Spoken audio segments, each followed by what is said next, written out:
Let's examine the phenomenon called stall more closely.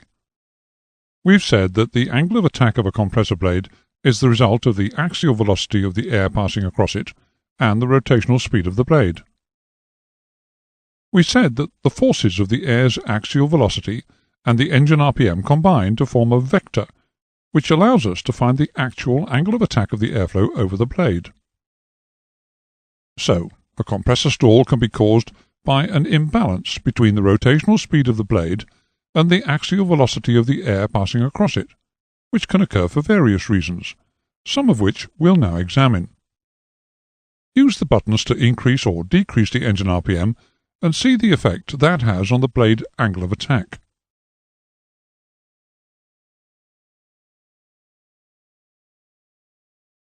Excessive fuel flow, which may be caused by abrupt throttle opening during an attempt to gain rapid engine acceleration. The back pressure generated in the combustion chamber may rise to the extent that it will cause a reduction in the axial velocity of the air passing through the compressor. Engine operation either above or below the engine design RPM parameters. Engine overspeed or underspeed will increase or decrease the rotational speed of the compressor blades. Situations which may either increase or decrease the angle of attack to the point where the efficiency of the blade is destroyed, and thus the axial velocity of the airflow is reduced. Turbulent or disrupted airflow to the engine intake. This will reduce the axial velocity of the airflow through the whole of the compressor. Contaminated or damaged compressor components, rotor blades or stator vanes, which will reduce the efficiency of the compressor as a whole. This will cause an increase in the axial velocity of the airflow through the compressor because of the decreased compression ratio. A contaminated or damaged turbine will not be capable of generating the power required to drive the compressor at the correct speed. This will make the compressor incapable of generating a sufficiently high compression ratio, which in turn will mean that the axial velocity through the compressor will increase. Excessively lean fuel-air mixture, which could be caused by abrupt throttle retardation. This will cause the axial velocity of the airflow through the compressor to be increased by the decreasing combustion chamber back pressure. Any of the conditions just mentioned can cause a compressor stall to commence, and as soon as it does, there is a partial breakdown of airflow through the engine. The indications of compressor stall can be any or all of the following. Fluctuations in the engine RPM. An increase in the vibration level of the engine, which can generate noise, which may become audible in the cockpit, depending on whether the engines are wing-mounted or rear fuselage-mounted. And an increase in the exhaust gas temperature, otherwise known as EGT. This latter effect, the increase in exhaust gas temperature, is caused by the fact that there is less air going to the combustion chambers. Hence, there is less air to cool the products of combustion, the exhaust gases. Remember that compressor stall is a progressive phenomenon. It could, in theory, initially occur at just one blade, subsequently worsening to encompass the whole of one stage, and then, if nothing is done to prevent it, it can affect the whole engine.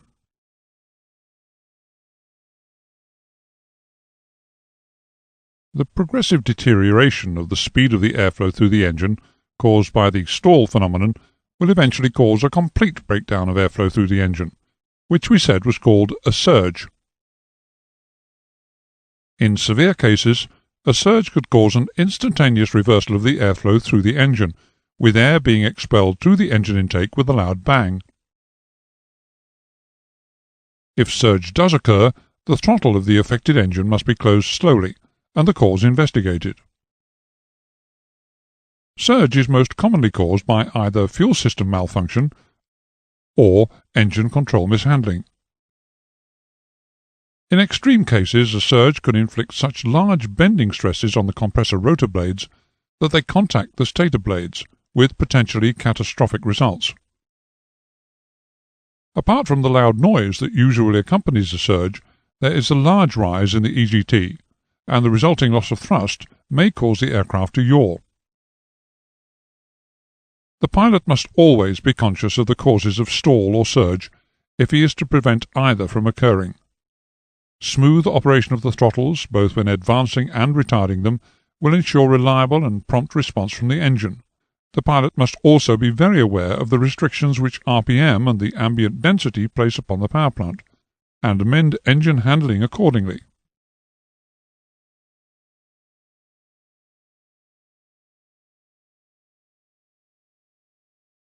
Operation of the engine outside the optimum RPM and axial velocity range is inevitable.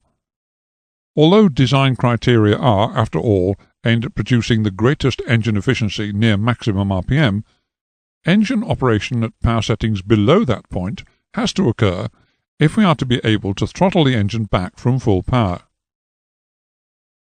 So, engine operation below the maximum power level means that we are committed to altering the rotational speed of the compressor, and also the axial velocity of the air as it passes through the engine. Unfortunately, by doing either of these, we are encouraging the onset of stall and surge. Systems that ensure that surge and stall do not happen have to be fitted to the engine. Here are some of those systems. Variable inlet guide vanes, or VIGVs. Variable stator vanes. Compressor bleeds. Multi-spool compressors.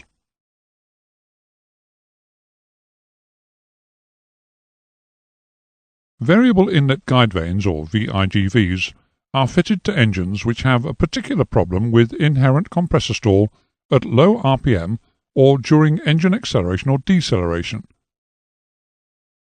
Variable inlet guide vanes are fitted just in front of the first rotor stage. Variable inlet guide vanes can be automatically pivoted around their own axis to vary the path of the airflow going into the compressor, so maintaining the proper relationship between the compressor rotational speed and the velocity of the airflow through the front compressor stages. At low compressor speeds, the variable inlet guide vanes are angled to impart the greatest amount of swirl to the air, thereby correcting the relative airflow to obtain the optimum angle of attack over the rotor blades. Maintaining this optimum angle of attack allows a smooth and rapid engine acceleration. At high compressor speeds, the variable inlet guide vanes reduce the swirl imparted to the airflow, thereby maintaining the correct angle of attack of the air flowing over the rotor blades.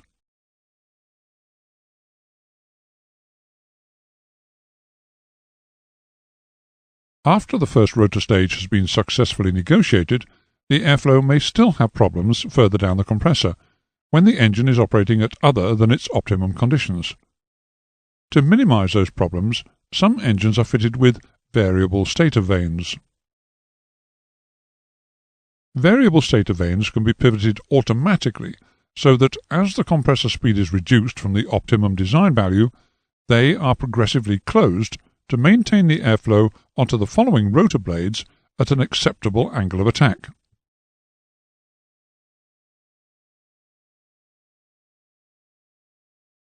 In some engines at low compressor RPM, the relationship between RPM and airflow axial velocity may not be maintained to give the rotor blades the optimum angle of attack, unless some of the excess volume of air is allowed to escape from the intermediate stages of the compressor.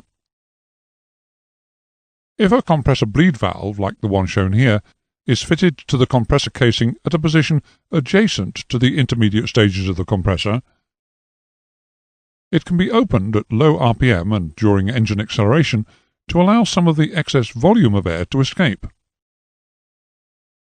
This will have the effect of bringing the axial velocity of the air in the earlier stages of the compressor closer to the optimum value, and also of reducing the choking effect in the rear of the compressor.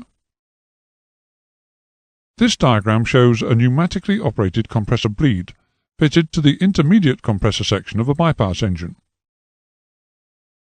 When the engine is operating at reasonably high power settings, the high pressure or HP compressor output will be high enough to lift the diaphragm in the actuator valve. allowing high-pressure air to maintain the bleed valve closed. Conversely, when engine RPM drops, the high-pressure compressor output pressure also drops. Eventually, the drop in pressure will allow the actuator valve diaphragm to fall, and its attached valve to close off the supply of HP air to the bleed valve. Consequently, with its supply of HP air cut off, the bleed valve opens, allowing a reduction in the volume of air through the compressor, which would otherwise tend to choke the flow of air through the engine. This combination of optimum airflow velocity and reduced choking will ensure that compressor stall is less likely to occur during the time the bleeds are open, but there are disadvantages to the use of the system. Opening any compressor bleed, whether it's a bleed used as a stall preventative measure or alternatively a bleed used to supply air for aircraft services, decreases the mass airflow through the engine. A decrease in mass airflow through the engine will cause a drop in thrust for a given throttle position, which raises the engine's specific fuel consumption, or SFC. A decrease in mass airflow also raises the engine's exhaust gas temperature, because the amount of cooling air available in the combustion chambers will have decreased.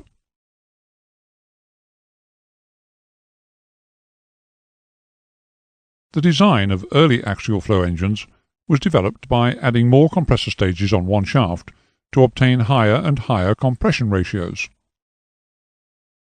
Unfortunately, having many compressor stages on one shaft makes it increasingly difficult to retain the engine's operational flexibility in terms of being able to operate it over a reasonable RPM range. Compressor blade angles are arranged to give peak engine performance around maximum RPM, when the values of the axial velocity of the airflow and the rotational speed of the blade combine to produce a vector which is the optimum angle of attack of the airflow over the blade. Any reduction of engine RPM changes the symmetry of the vector diagram relating the RPM to the axial velocity. Thus, the angle of attack no longer retains its optimum value. Because of this, compressor stall becomes an ever-present problem at lower engine speeds. So, to overcome the tendency that early axial flow engines had of the compressor stalling at low RPM, designers split the compressor, initially into two separate sections. The two sections were called respectively the high-pressure or HP compressor and the low-pressure or LP compressor. Subsequently, in later, more powerful engines, designers split the compressor into three sections by adding an intermediate pressure or IP compressor. Each compressor section is driven through a shaft by its own turbine.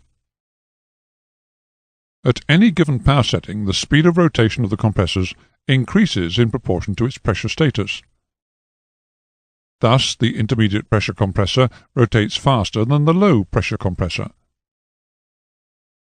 and the high pressure compressor rotates faster than the intermediate pressure compressor. We said earlier that together the compressor, the turbine, and the shaft upon which they are both mounted form a spool. By designing the engine so that, upon closing the throttle, the speed of the low-pressure spool falls off more rapidly than the intermediate pressure and high-pressure spools, it can be arranged that the optimum shape of the vector diagram relating to compressor blade angle of attack can be maintained over a much greater engine RPM range, thus greatly reducing the chance of compressor stall. When referring to the speed of rotation of the spools, it's usual to call the speed of rotation of the low-pressure spool N1,